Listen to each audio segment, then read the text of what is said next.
Bonjour à tous, on est dimanche. Halloween c'est dans 2 jours, mais nous on le fait ce soir avec nos amis. Bon, je dis on fait Halloween, on fait un petit repas un peu sur le thème d'Halloween. Je vais faire une petite déco de table, mais on n'a pas sorti le grand jeu du tout. Donc là vous avez Gilles derrière, qui cuisine le repas. Ma copine et son mari, tout ça, ils ont prévu de faire le dessert. Donc moi je vais m'occuper de la déco, hein. On va dire que c'est un petit peu ma spécialité.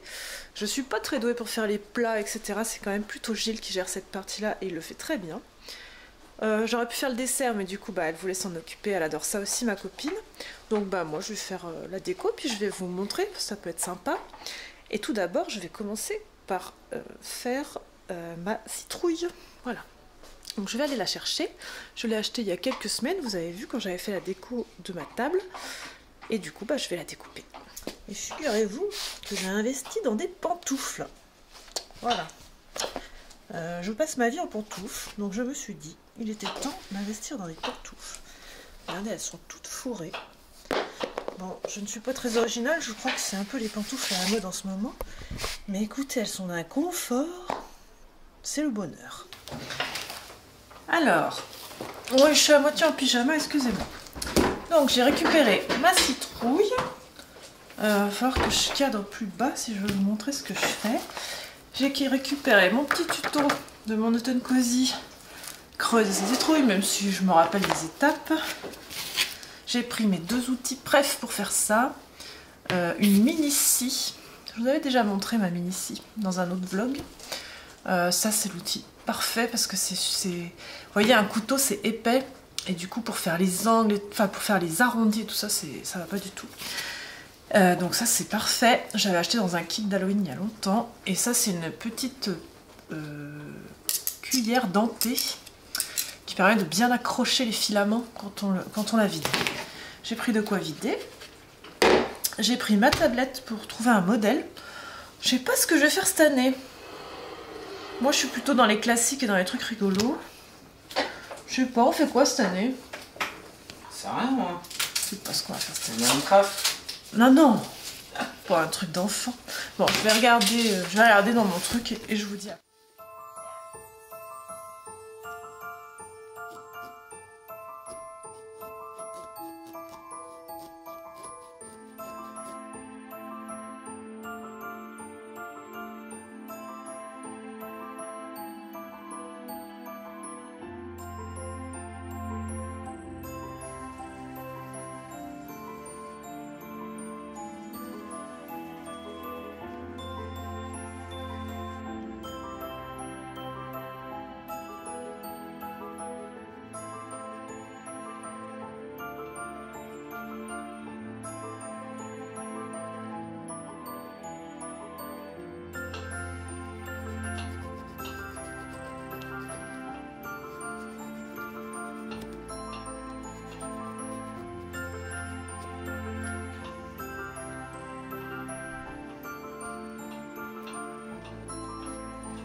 Bon, j'ai fini de creuser ma courge. Croyez-moi, c'était pas facile parce que j'avais fait un trou un peu petit. J'arrivais plus à rentrer la main. Mais si je faisais un trou trop grand, ça ne rentrerait plus pour fermer. Donc c'était un peu le dilemme.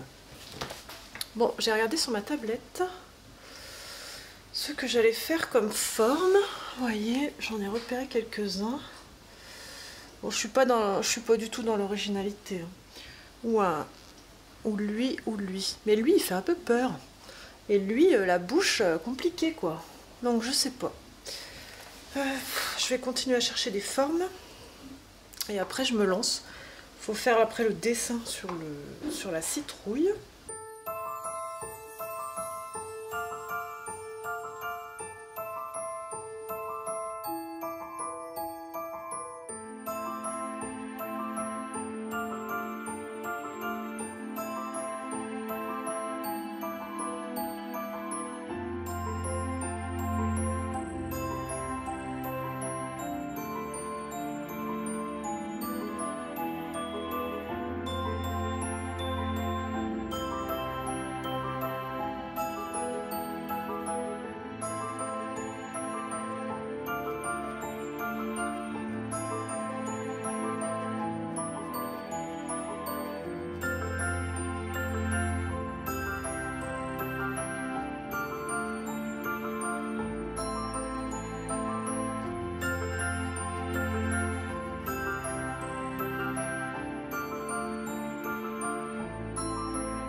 Ok, bon, je suis allée chercher mon carton de déco d'Halloween puisque en fait je n'ai aucune déco d'Halloween ici à part les petites énamelles là, celle qui fait les petites citrouilles en terre. Du coup bah je vais regarder dedans et puis je vais faire une table. Je pense pas que je vais tout filmer sinon le vlog va être trop long, mais bah je vous montrerai à la fin. Voilà. Bon, je fais le point à mi-parcours et voyez, j'ai étalé sur la table toute ma déco d'Halloween. Mais je ne sais pas quoi faire en centre de table. C'est un peu mon questionnement. J'hésite à mettre mon arbre d'automne au centre de la table pour faire un côté un peu creepy avec un peu des tolles d'araignée. Mais j'ai peur que ça nous gêne trop pour manger. Ou alors je le mets puis après on l'enlèvera pour manger. Je ne sais pas. Bon, je vous tiens au courant.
Eh bien bonjour, on est le 31 octobre et du coup je vais vous présenter ce que vous venez de voir sur le vlog, puisque hier je suis allée à l'ESAT voir les réceptions. D'ailleurs il faut que j'y retourne aujourd'hui, j'ai oublié des choses.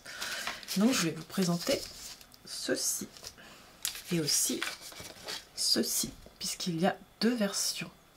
Je ne sais pas si vous avez déjà deviné ce que c'est, mais figurez-vous que moi qui achète beaucoup d'affiches, des fois je suis un peu saoulée de devoir trouver des cadres pour les mettre dedans.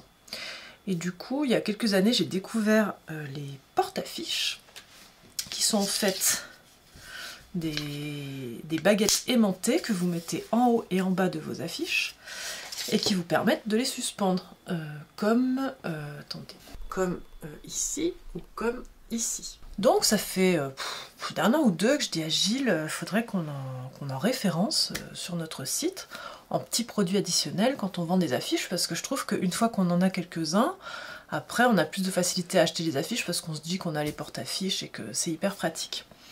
Et du coup j'ai cherché quelqu'un qui faisait ça. Ça a été compliqué de trouver un fournisseur français pour ce produit-là. Puisque ça renvoyait tout le temps vers des trucs chinois, enfin etc. à chaque fois que je cherchais. Et j'ai trouvé ma perle rare donc une artisane qui s'appelle Pastis Olive. C'est son nom d'artisane parce qu'en fait figurez-vous que à la base, donc c'est une Française, mais qui est partie faire son apprentissage de menuiserie au Québec. Et du coup là-bas elle avait lancé la marque Pastis Olive parce qu'elle faisait des coupelles pour l'apéro, enfin des objets pour l'apéro, et du coup elle s'était appelée Pastis Olive. Et ça marchait super bien, et quand elle est revenue en France, elle n'a pas changé de nom, même si elle a changé de type de produit. Et avec Gilles, on s'est dit, elle est forcément dans le sud avec un nom comme ça, et pas du tout, en fait elle est en Normandie. Je vais vous mettre ici une petite vidéo où on la voit travailler sur les produits qu'elle fait pour nous. Donc on lui en a commandé un certain nombre en A4. Vous voyez, après il y a... quand vous le recevrez, ce sera comme ça, c'est-à-dire que vous avez, je l'ouvre devant vous, vous avez deux paires de baguettes aimantées, vous avez celle du haut et celle du bas. Et en fait, il suffit de pincer une affiche. Là, je vais vous prendre une de Katie Daisy là, que j'ai à côté de moi, vous voyez cette affiche-là. Je viens, vous voyez, placer mon affiche en bas. Je viens mettre ça par-dessus. Hop, donc ça fixe le bas. Je fais pareil en haut. Je vous le montre pas, mais vous comprenez l'idée. Et après, il faut bien le fixer. Et après, vous avez votre porte-affiche. Et donc ça c'est le format A4 et on a aussi le format A3, vous voyez, et en plus j'ai fait inscrire mon nom ici en bas, en discret quand même, hein, pour que vous puissiez mettre mes affiches, mais les affiches de quelqu'un d'autre aussi, il n'y a pas de problème. Et du coup voilà, et donc c'est du bois de chêne il me semble, je vous reconfirmerai ça, mais du coup je vais vous les proposer là. Bon ça je pense qu'on va essayer de les avoir en stock toute l'année. Là je pense qu'on en a pris un certain nombre quand même, parce que c'est quelque chose qui se périme pas en fait, hein. On a toujours besoin de choses comme ça.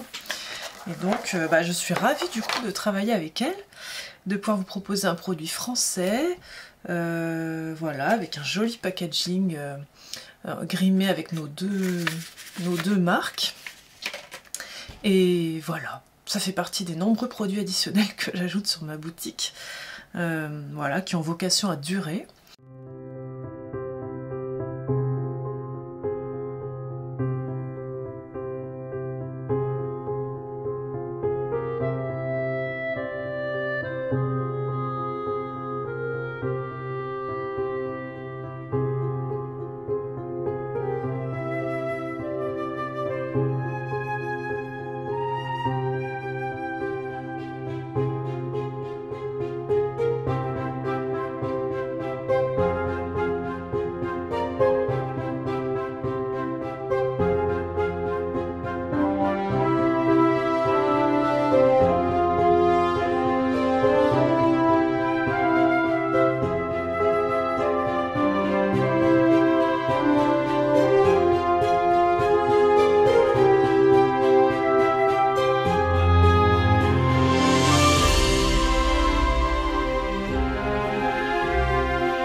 Et du coup, pendant que je vous tiens, j'en profite pour vous montrer, parce que vous vous dites « Ah, mais dis donc, comment que ça se fait-il qu'elle a des trucs A3 ?» Elle n'en propose pas des trucs A3. Je vous vois venir. Et bah figurez-vous que si, je vais le faire. Et pas plus tard que pour la rentrée des vacances, là, donc pour la mise en place de la collection de Noël, je vais vous proposer des affiches A3. Donc, je vous vois venir. On n'a jamais fait ça, donc on a commencé petit stock. Mais sachez que je vais pouvoir en retirer assez facilement et assez rapidement. Donc si ça marche bien, et ben si c'est en rupture très vite par exemple, ne vous inquiétez pas, ça je vais pouvoir en refaire assez vite. Je crois que le délai c'est à peu près une semaine ou deux, donc bon, on y arrivera. Et donc j'ai pas fait énormément de modèles parce que bah, c'est pour tester, hein. Donc j'ai essayé de prendre vos préférés en affiche A4 que j'ai tiré en affiche A3, puisque bah, je me base un peu sur les statistiques. Donc là, je les ai, mais elles n'ont pas été découpées. C'est-à-dire que, je vous spoil, voilà, nous allons faire celle-ci. Donc là, elles n'ont pas été découpées, c'est-à-dire que normalement, vous n'avez pas de contour blanc. Normalement, ça s'arrête là, là, là. Mais en fait, quand on a fait les tests, là, ça c'est les tests d'impression que j'ai, parce que je les ai fait avec mon imprimeur dans la Loire, celui qui imprime mes livres, ce qui n'est pas le cas pour mes autres affiches et mes cartes. Et du coup, bah, il me les a amenés pour tester les couleurs. Donc, vous aurez la Starzolo, évidemment. Vous aurez celle-ci, l'affiche de Noël, Rocking Around the Christmas Tree, qui nous fait penser à la chanson de Maman j'ai raté l'avion. Donc, que vous avez beaucoup aimé en affiche A4. Je rappelle qu'il n'y aura pas le contour blanc. Vous aurez... Ouf, je fais n'importe quoi. Un herbier. Voilà. J'ai changé le... J'ai mis un tartan autour, un tartan d'automne. Donc vous aurez un herbier d'automne. Vous aurez La fille à la fenêtre, qui reste un de mes best-sellers, et qui a toute sa place, je pense, en affiche A3. Je vais peut-être la mettre dans mon bureau. Elle est très symbolique celle-là pour moi parce que je sais pas, c'est ma première peinture grand format qui vous a vraiment beaucoup plu, enthousiasmé, etc. et que vous adorez. Je pense qu'entre-temps, je me suis beaucoup améliorée en peinture, mais j'ai toujours une tendresse particulière pour celle-ci. Et aussi, j'en ai fait une toute nouvelle, une inédite que vous n'avez jamais vue. Je sais plus si je l'ai tirée en A4 aussi, je ne suis pas sûre. C'est ça qu'il faut que j'aille vérifier à l'ESAT. Parce que si c'est le cas, je ne l'ai pas récupérée et donc je ne peux pas faire de photos. Donc j'en ai fait une nouvelle qui s'appelle Les petits rituels de Noël Cosy. Où dessus, je vous ai mis toutes les choses qu'on aime faire à Noël. C'est un petit peu un rappel, un petit peu les favoris de Noël. Donc je vous rappelle qu'il n'y aura pas le contour blanc, il n'y aura que le quadrillage autour. Et donc bah, après vous pourrez suspendre. Donc là, eh ben c'est trop petit parce qu'il y a le contour blanc. Mais normalement ça marche. Enfin vous comprenez l'idée quoi. Donc voilà, vous voyez ça c'est des nouveautés donc, que là je vais sortir. En autre nouveauté, il y aura les coupelles de Noël. Oui, je dis les. Mais je vous les présenterai quand je serai en bas, parce qu'elles sont en bas, parce qu'en fait je m'en sers tous les jours. Cet après-midi, au lit, fais la commère. Cet après-midi, il faut que je fasse les photos de ces petites nouveautés. Du coup, je pense qu'il va falloir que je suspende ça dans mon atelier pour vous montrer un petit peu la mise en situation. Il faut que je fasse la fiche produit de ces petits objets-là. Il faut que je fasse les photos des affiches. La nouvelle affiche A4, si elle est là, et des nouvelles affiches A3. Donc ça, il faut que je fasse ça cet après-midi. Et je crois que c'est tout pour les nouveautés, hein. Je vous avais dit que j'aurais pas grand-chose à Noël, et c'est le cas. Donc j'ai mon hiver cosy réimprimé.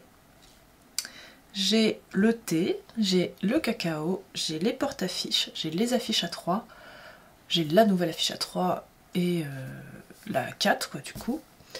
Sinon j'ai fait du réassort de ce que vous aimez bien, les coupelles, Et je crois qu'on est bon pour les nouveautés de Noël. Donc... Et ah si, le calendrier revient en stock.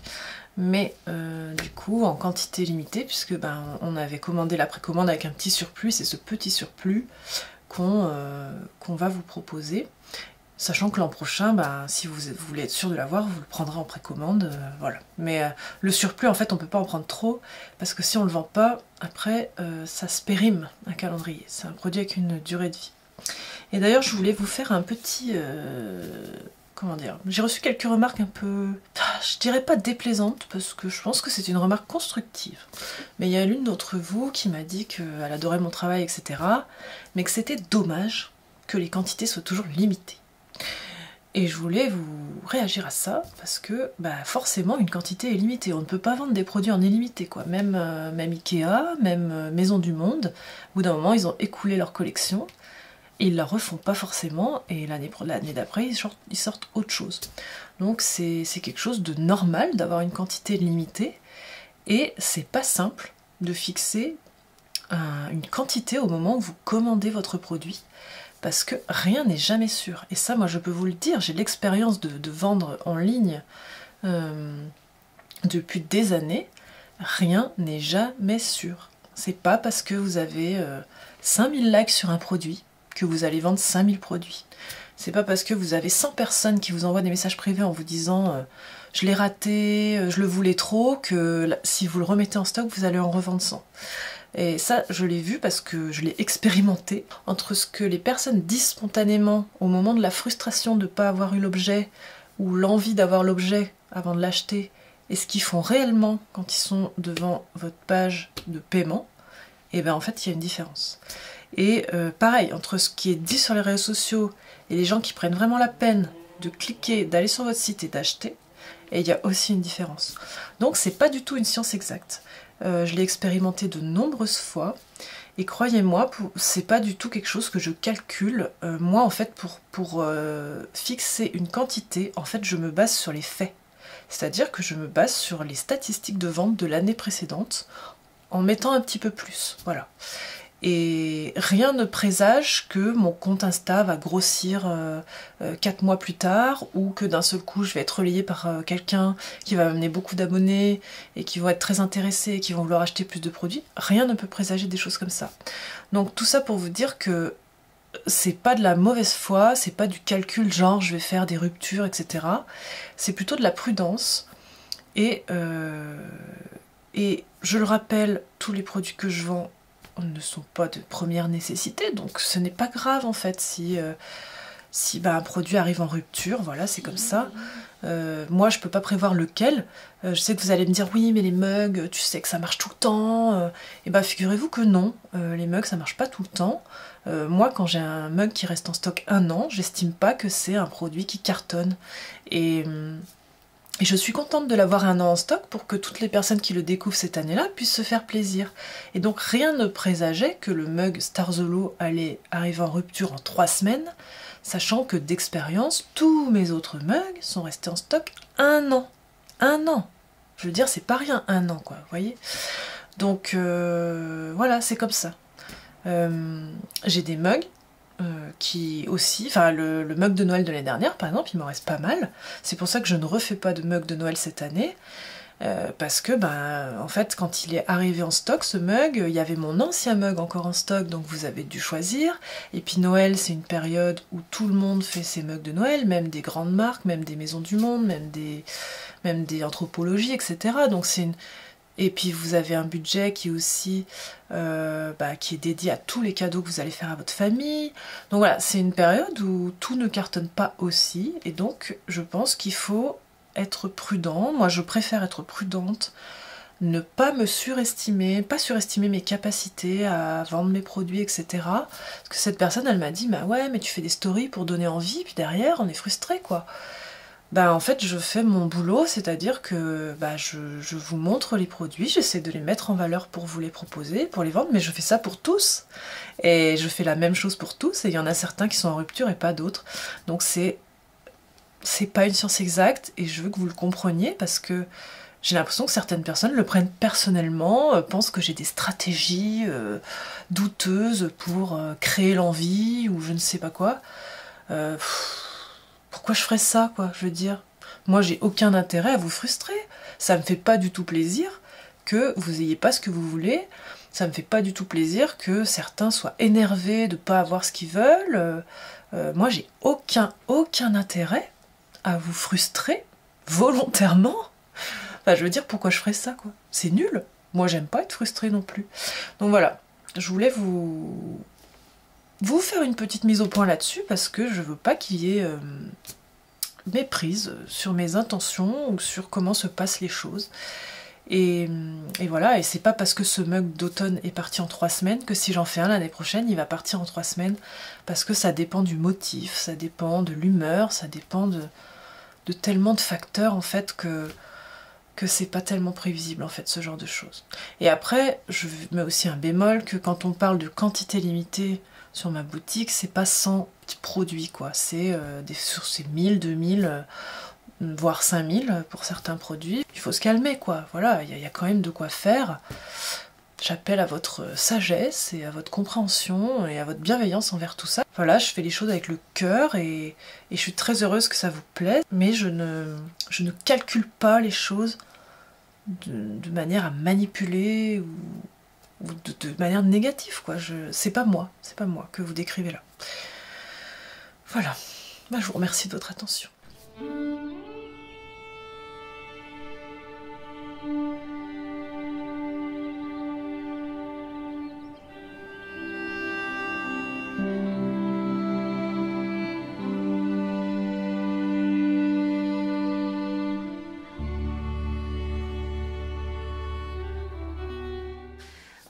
Bonjour, on est mercredi 1er novembre, je me suis fait un petit caputch, et là en fait je vais regarder, je suis sur Discord les gars, non vous inquiétez pas, j'ai créé un compte, mais uniquement parce que je vais participer à un podcast, et que ce podcast s'enregistre sur Discord. Et pour ceux qui me connaissent bien, vous devez peut-être vous douter de ce que c'est. C'est un podcast en rapport avec Harry Potter qui s'appelle Fréquence 9 3/4 et que j'adore écouter. Je suis complètement fan de ce podcast. Et j'ai fait plusieurs fois des stories en disant que je les écoutais en peignant, etc. Mais enfin, c'était totalement désintéressé, quoi. C'était pour le plaisir de vous le faire découvrir. Et en fait, c'est un podcast qui analyse Harry Potter chapitre par chapitre. C'est-à-dire que chaque semaine, ils enregistrent un podcast sur un chapitre, donc c'est dans l'ordre chronologique. Et ils l'analysent de fond en comble, etc. Et du coup, là ils en sont au tome 4 et du coup moi je vais intervenir sur sur le chapitre de Maugreffe au l'œil. Et du coup là Jérémy et Marina, on devait faire un test hier, on n'a pas réussi à savoir, mais on va le faire aujourd'hui pour voir si tout marche bien, l'enregistrement, etc. Et jeudi, donc demain en fait, on enregistre le podcast sur le chapitre, donc il faut que je relise le chapitre. Et là ils m'ont envoyé des MP3 en fait, ce qu'ils appellent la volière. Dans chaque épisode il y a la volière, c'est-à-dire que c'est un espèce de courrier des lecteurs où les gens posent des questions sur des choses en lien avec Harry Potter, et du coup on doit y répondre, enfin on doit essayer d'aider à y répondre, et du coup ils me les ont envoyés en avance pour si je veux un peu potasser le sujet. Donc voilà, donc j'ai ça à faire. Mais si je vous ai ici aussi, c'est pour vous parler des coupelles de Noël. Là ça fait... Je vais peut-être tourner la caméra. Du coup je vais vous parler des coupelles de Noël, parce que je suis allée les chercher en bas. Et donc, je dis les parce qu'il y en a 2. Pourquoi il y en a 2? En fait si vous voulez c'était pas tellement prévu. C'est que moi j'ai commandé cette taille, donc qui est à peu près la taille de l'autre, mais vous voyez elle a une forme différente. Elle est beaucoup plus creusée que l'ancienne coupelle, celle d'automne. Et donc le motif c'est celui de la couverture de mon hiver cosy, plus un liseré rouge. Vous voyez sur le côté, le fameux rime. Parce que je me suis dit que c'était le motif parfait en fait pour une petite coupelle de Noël, pour mettre vos petits sachets de thé de Noël, vos infuseurs, enfin ce genre de choses. Et en fait il se trouve que j'en ai commandé une certaine quantité, et que mon fournisseur m'a dit mais en fait on n'en aura pas assez, donc ils m'ont proposé de me faire cette taille en plus pour compléter en fait, parce qu'il n'y en avait pas assez, à la place. Donc au début ça m'embêtait, puis après je me suis dit, bah écoute, pourquoi pas?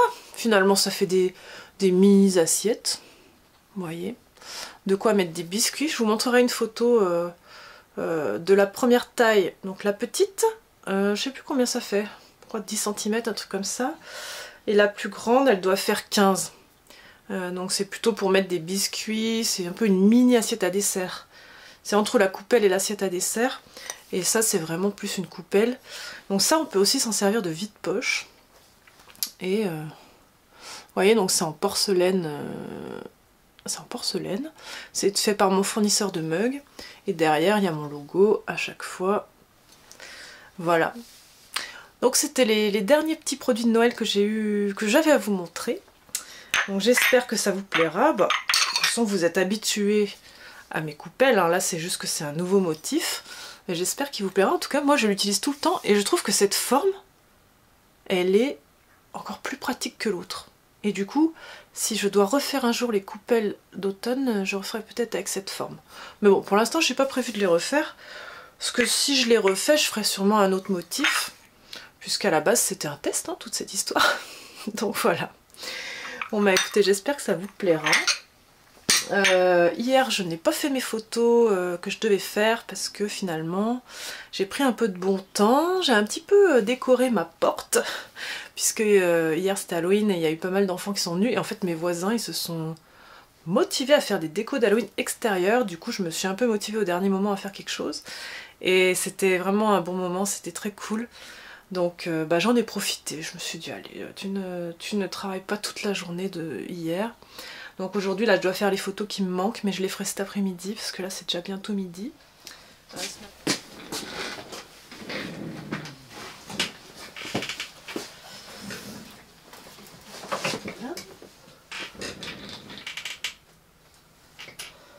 Et coucou, il est 14 h je crois. Non, 13h19, rien à voir. Et il vient de se mettre à pleuvoir dehors, c'est l'automne. Ça fait plaisir en même temps. Et on a Oli là, je vais vous montrer, elle est couchée sur son... Ça va Oli?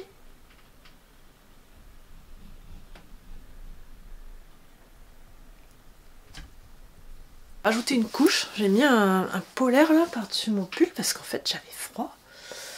Et ah attendez, regardez. Vous voyez, j'ai une petite coupelle de Noël là. Hop.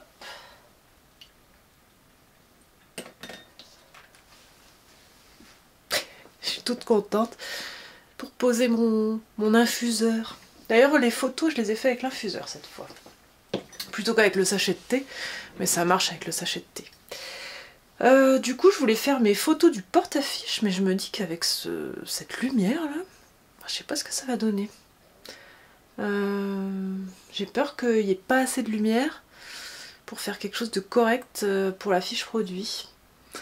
Donc je vais voir. Faut aussi que j'ai envie de ranger toute ma déco d'automne là.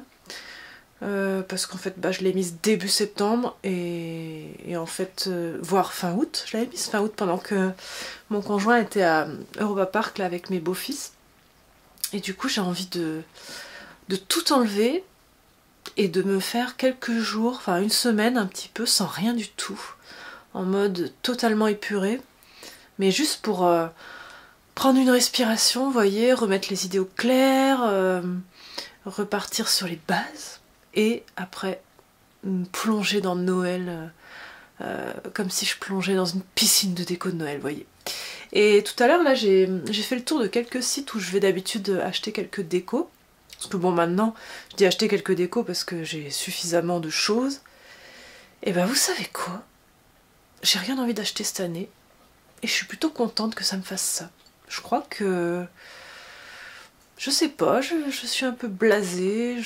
En fait c'est que je me dis, maintenant j'ai déjà beaucoup de choses. Si je n'ai pas un coup de cœur assez extrême, ça ne vaut pas la peine que j'achète quelque chose.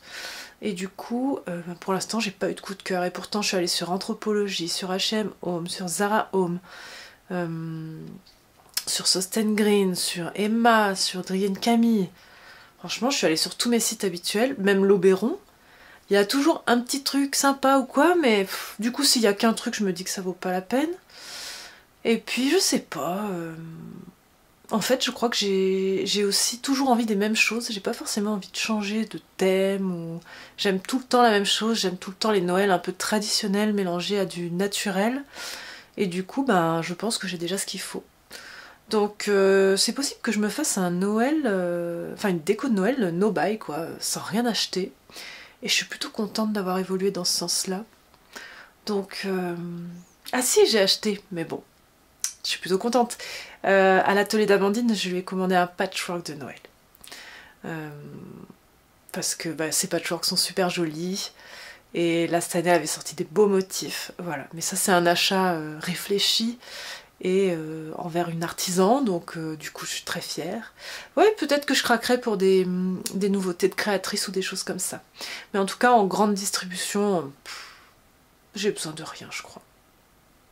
Et c'est bien. Parler de petites nouveautés livresques que j'ai acquis ces derniers temps, dont deux choses. Alors il y a ça qui s'appelle Take It Slow, qui est en fait un carnet pour apaiser l'anxiété. Et en fait c'est créé par Take Care.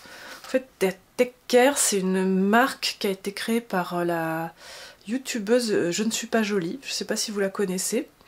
J'ai toujours connu un peu son nom, mais sans jamais trop m'intéresser à ce qu'elle faisait. Et j'avais vu passer qu'elle avait fait une marque là-dessus. En fait, du coup, j'ai plutôt redécouvert son univers via toute son initiative Take Care, qui est sur comment prendre soin de sa santé mentale, etc. Et elle a fait un podcast qui est pas mal, où des fois j'écoute des épisodes pour aborder certains sujets. Et du coup, sur son site, j'ai vu qu'elle vendait ce carnet-là pour apaiser l'anxiété. Et... Bon, je me suis dit, qu'est-ce que j'ai à perdre finalement? Et par contre, ça peut m'apporter des choses. Donc en fait, c'est un carnet qui est vraiment, vous voyez, où il y a plein de choses sur le cycle de l'anxiété, identifier les symptômes, identifier les comportements, les habitudes, comprendre ses émotions, évaluer son anxiété, le pot à soucis. Enfin, il y a plein de... C'est un genre de journal d'activité pour les anxieux. Mettre ses pensées à l'épreuve pour, je pense, progresser. Journal d'anxiété, mes nouvelles habitudes, etc. Et donc, je l'ai toujours pas rempli, par contre. Mais j'ai acheté un autre livre de chez elle. C'est un espèce de truc de journaling 365 jours, où tous les jours on met le mood, la motivation, la forme santé, on met les choses qui ont été cool dans la journée, il y a eu des questions un peu ouvertes. Et ça, j'ai trouvé ça super bien. En fait, je pensais pas que j'aurais besoin d'un truc comme ça à remplir. Mais finalement, d'être guidée, c'est bien. Et je l'ai rempli assez assidûment au début. Et là, je me rends compte que vu que je vais un peu mieux, je me détourne petit à petit de mes outils comme ça, qui me maintenaient dans une routine. Et ça m'énerve. Je me dis, comment ça se fait que quand on va pas bien ou qu'on prend des résolutions, paf, paf, paf, on met en place des choses qui, pour notre bien, hein, qui nous font du bien, qui nous font aller mieux, etc. Et quand ça va mieux, paf, on commence à s'écarter de ces bonnes choses-là. Ça fait chier, quoi. Du coup, voilà. Je sais pas si ça vous fait ça aussi. Je pense que ça fait ça aussi pas mal avec la nourriture, quand on prend des bonnes résolutions, au début on s'y tient et tout, puis après paf paf paf paf paf, petit à petit quand ça va mieux, on y pense moins, on en ressent moins le besoin aussi, c'est sûr. Donc je me dis, est-ce qu'il faut se flageller pour absolument tenir ses routines, ou est-ce que c'est signe que ça va mieux et c'est pas grave quoi de détourner un peu ces choses-là, et puis on les reprendra dans les périodes où ça va moins bien, un peu de manière cyclique finalement. Donc je sais pas trop quoi en penser. Vous me direz si ça vous fait ça aussi. Et l'autre chose que je voulais vous montrer, ça c'est mon coin à bordel, hein. C'est ces livres-là. En fait, par hasard, en écoutant un live Twitch en fait sur la com, etc. Il y a une personne qui a parlé de comptes inspirants à suivre en fait sur les réseaux sociaux, et elle a parlé de ce compte de monsieurcup.com. Je vous mettrai son nom là. En fait, c'est un artiste français qui est passionné de typographie, il collectionne des tas de choses dans son atelier liées aux tampons, aux vieilles cartes, aux vieilles affiches, etc. Et régulièrement, il fait des campagnes de financement participatif pour sortir des livres comment dire, qui réunissent un peu ces choses-là. Et donc là, j'en ai participé à une, mais elles sont très longues ces campagnes, c'est-à-dire que j'ai dû acheter ça au printemps et je les ai reçues là il y a quelques jours. Et du coup, je vais les ouvrir, je vais vous montrer. Parce que ça, c'est typiquement le genre de choses que j'achète pour nourrir ma créativité. C'est-à-dire que c'est pas des livres à lire en fait, mais c'est des livres avec beaucoup d'inspiration dedans réunis. Et je remercie les artistes, les curateurs, les gens qui font des choses comme ça, qui réunissent plein de choses inspirantes. Donc le premier, c'est Alphabet Cities. Vous voyez, en plus il est en couverture toilée, avec une espèce d'embrossement noir. Hop, vous voyez, assez beau. Je vais les ouvrir et je vais les feuilleter sur le bureau, ce sera plus simple à vous pour regarder. Le deuxième, c'est sur les monogrammes. J'adore les monogrammes. Parce que quand je vois ce genre de livre, j'ai envie de créer. C'est fou, hein. Et le troisième, c'est sur la typographie.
Et voilà, je clôt ce vlog ici, puisqu'il est déjà bien trop long. Merci de m'avoir suivi. J'espère que vous avez passé un bon moment en ma compagnie, et avec Oli, et avec Gilles, enfin tout ça quoi. Vous vous rappelez que du coup, la vente aura sûrement lieu lundi. Mais je vous reconfirme ça. Parce qu'en fait, pourquoi pas ce week-end? Mais en fait, je pars ce week-end avec mes beaux-fils et Gilles, on part en famille. On va passer une nuit dans le Morvan, enfin on va passer 2 nuits dans le Morvan, mais dont une au domaine de la Pierre Ronde, vous savez, qui ont des petites maisons de hobbits. Voilà, ça fait longtemps qu'on doit y aller, on avait réservé ça il y a presque 1 an. Et du coup, ça y est, on y va.